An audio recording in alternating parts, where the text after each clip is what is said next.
While he was still speaking, behold, a bright cloud overshadowed them, and suddenly a voice came out of the cloud saying, "This is my beloved Son, in whom I am well pleased. Hear him." And when the disciples heard it, they fell on their faces and were greatly afraid.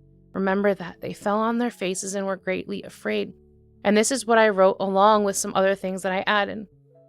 Where is the fear and reverence that we see in this passage? Is not the beginning of wisdom fear of the Lord?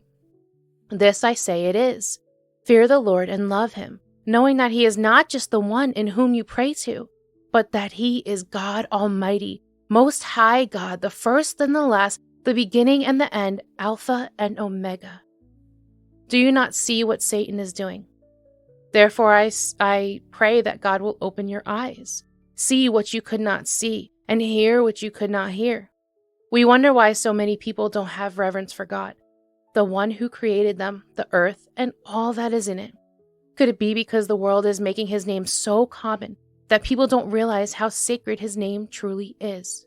We wonder why so many reject Christ, don't revere his name, and by this I say, look at society. The world has made God's name as common as the food we eat, blaspheming his name in TV shows, YouTube content, movies, etc. I hear God's name everywhere, and not in a nice and revering way either.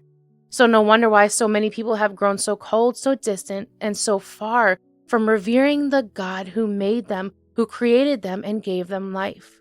No wonder why people have grown so accustomed to not caring about being saved. Our society pushes them away from God, and we need to be the example that leads them back to Christ.